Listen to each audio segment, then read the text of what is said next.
Duet ভর্তি প্রস্তুতি নিয়ে পলিটেকনিকে পড়ুয়া শিক্ষার্থীদের 3টি ভুল ধারণা নিয়ে আজকের এই ভিডিওতে কথা বলবো।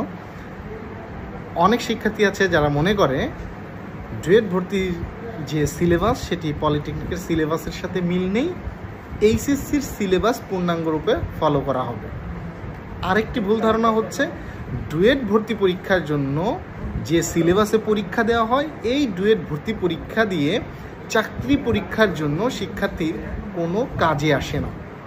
আরও একটি ভুল ধারণা হচ্ছে ডুয়েট ভর্তি পরীক্ষায় প্রথমবারে চান্স পাওয়া যায় না, চান্স পেতে হলে দ্বিতীয়বার বা 2 বছর সময় অপেক্ষা করে ভর্তি পরীক্ষা দিয়ে চান্স পেতে হয়।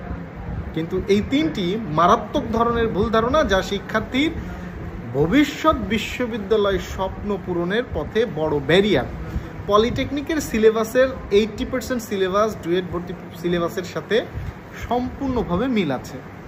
অপরদিকে ডুয়েট ভর্তি পরীক্ষা শিক্ষার্থীর প্রতিযোগিতামূলক পরীক্ষার জন্য ভিত্তিকে এমনভাবে মজবুত করে যা তার চাকরি পরীক্ষার প্রতিযোগিতায় নিজেকে শক্তিশালীভাবে গড়ে তুলতে সাহায্য করে, এমনকি সিলেবাসেও ব্যাপক পরিমাণ মিল রয়েছে।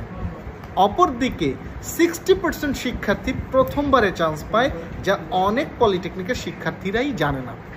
এইরকম নানা ধরনের ভুল তথ্যর কারণে তুমি হয়তো তোমার জীবনের সঠিক সিদ্ধান্তটি নিতে পারছো না। কোন ভুল ধারণা তোমার মাঝে এখনও আছে কমেন্টে জানাতে ভুলবে না।